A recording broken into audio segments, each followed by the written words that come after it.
سب سے پہلے آپ کو اور اپنی پورے چینل انسامیہ کو حضرت امام حسن مجتبیٰ علیہ السلام کی ولادت اور ظہور پر نور کی مبارکباد خیر پیش مبارک، کرتا ہوں۔ الحمدللہ۔ 15 رمضان المبارک 3 ہجری حضرت سیدنا امام حسن مجتبیٰ علیہ السلام کا ظہور پر نور ہے، اور اس طرح سے گویا آج ہم 1443واں برتھ ڈے اپنے آقا مولا کا سبحان اللہ، سبحان اللہ۔ سیلیبریٹ کر رہے ہیں۔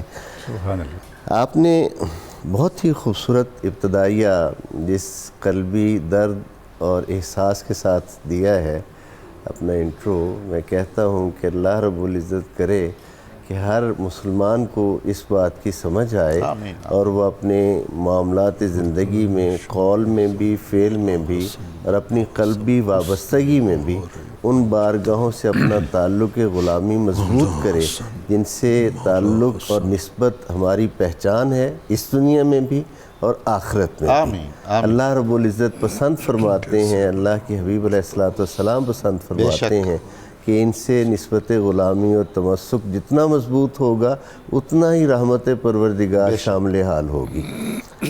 تعارف اس مبارک گھرانے کا کہاں سے انسان شروع کرے اور کیسے خراج عقیدت پیش کرے، وہ الفاظ کہاں سے لائے بندہ ان ہستیوں کی عظمت کو بیان کرنے کے لیے، نام مبارک جیسے بذریعہ وحی حضرت جبرائیل امین علیہ السلام لے کر آئے۔ نام مبارک حسن آپ کا، اور لقب مبارک جو ہیں وہ ریحانۃ الرسول اور شبیہ رسول، ذکی، تقی، صابر، اور ایک خوبصورت لقب جس کی طرف آپ نے اشارہ کیا، گفتگو آگے چل کے کریں گے، حلیم آل محمد، یہ آپ کے معزز القابات میں سے ایک لقب ہے۔ کنیت کیسی پیاری ہے، کنیت ابو محمد سبحان بہت اللہ، زبردست سبحان کنیت ہے، کوئی شک نہیں۔ اللہ رب العزت نے آپ کی ذات والا شان کو حضور سید عالمین صلی اللہ علیہ وآلہ وسلم کے قلب اطہر کی پہلی تسکین بنا کر بھیجا۔ سبحان اللہ، سبحان اللہ۔ چونکہ یہ جو معاملہ ہے نا سورہ کوثر کے نزول کا، یہ آقا علیہ السلام کو مشرکین مکہ شہزادگان کے انتقال پر طعنہ دیتے تھے کہ محمد صلی اللہ علیہ وآلہ وسلم کی نسل مبارک ختم ہو گئی، اور معاذ اللہ اس کے لیے ابتر کا لفظ آصف بن وائل نے استعمال کیا۔ اب یہ میرے آقا کی شان ہے کہ بے ادبی اور گستاخی فرش پر ہوتی ہے، جواب عرش سے آتا ہے۔ تو چونکہ اللہ رب العزت نے اس کے جواب میں سورہ کوثر نازل کر کے اپنے حبیب سے یہ وعدہ فرمایا کہ ہم آپ کو خیر کثیر عطا فرمائیں گے، ہم آپ سے یہ وعدہ کرتے ہیں نسل مبارک آپ کی ہماری حفاظت میں رہے گی، آپ نہیں بلکہ آپ کا دشمن ابتر ہو جائے گا۔ یہ اس میں دشمنان نسل رسول کے لیے وعید ہے سورہ کوثر۔ اللہ، سبحان اللہ۔ اچھا، یہ ایک سورہ کوثر ہی نہیں، اس سے آگے ہم دیکھیں قرآن حکیم کی متعدد آیات جو ہیں وہ ان میں حضرت امام حسن مجتبیٰ علیہ السلام ہمیں بہت سامنے نظر آتے ہیں اور آپ کی شان بہت نمایاں نظر آتی ہے۔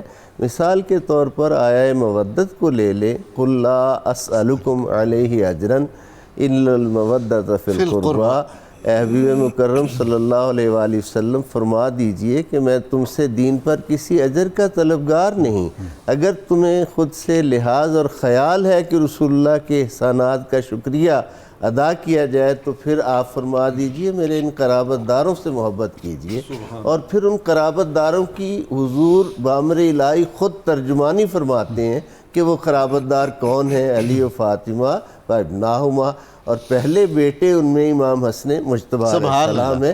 یعنی آپ کا انٹرو میں یہاں ریلیٹ کرتا ہوں کہ جن کی محبت اللہ نے فرض کی، بے شک، بے شک، ان میں حضرت امام حسن مجتبیٰ علیہ السلام کی ذات والا شان بہت نمایاں ہے۔ آیات ابرار جس میں سورہ دہر میں اللہ رب العزت نے ابرار کی علامات شان کو بیان کیا، اس میں آپ کی جود و سخا کا تذکرہ، کم سنی کے عالم میں اس کا تذکرہ، سلام علی الیاسین، آل یاسین، یاسین حضور کا لقب ہے، آل یاسین پر سلام ہو، اس میں امام حسن مجتبیٰ علیہ السلام نظر آتے ہیں۔ اور پھر جب آیت مباہلہ کو دیکھیں تو اس میں حضرت امام حسن مجتبیٰ علیہ السلام، ڈاکٹر صاحب نے کہا کہ توحید باری تعالیٰ کے لیے گواہی دینے والی جو شخصیات، اور اس میں یہ دیکھیں امام حسن مجتبیٰ وہ شخصیت ہیں آیت مباہلہ میں کہ یہ اپنے کم سنی میں قدموں پہ چل کر سبحان اللہ، توحید باری تعالیٰ کی گواہی دینے کے لیے گئے ہیں۔ سبحان یعنی امام حسین علیہ السلام کو تو سرکار نے گود میں اٹھایا ہوا ہے نا۔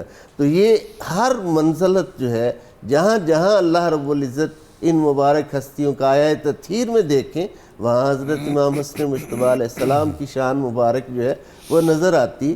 تو گویا یہ وہ ہستیاں ہیں جن سے اللہ خود بھی محبت کرتا ہے اور ہمیں بھی محبت کرنے کا حکم دیتا ہے۔ آپ نے احادیث کے حوالہ سے اور حضور کے پیار کے حوالہ سے بات کی، سینکڑوں احادیث ہیں، بالکل بطور مثال ایک جو ہے حدیث اور مبارک صحابہ کرام کا اس پر عمل۔ جی بے شک، حضرت اسامہ بن زید رضی اللہ تعالیٰ عنہما، جامع ترمذی باب المناقب کی یہ حدیث ہے، وہ رات کے وقت کسی کام کے لیے حضور کے در دولت پہ حاضر ہوئے۔ سبحان اللہ، انہوں نے حضور کی خدمت میں کچھ عرض کیا اور عرض کرنے کے بعد جب وہ واپس پلٹنے لگے تو انہوں نے محسوس کیا جیسے حضور نے چادر کے اندر کچھ ہے۔ انہوں نے عرض کیا آقا آپ کے پاس کچھ ہے؟ مقصد یہ تھا کہ اگر کوئی وزن ہے کوئی چیز ہے تو میں خدمت پیش کروں۔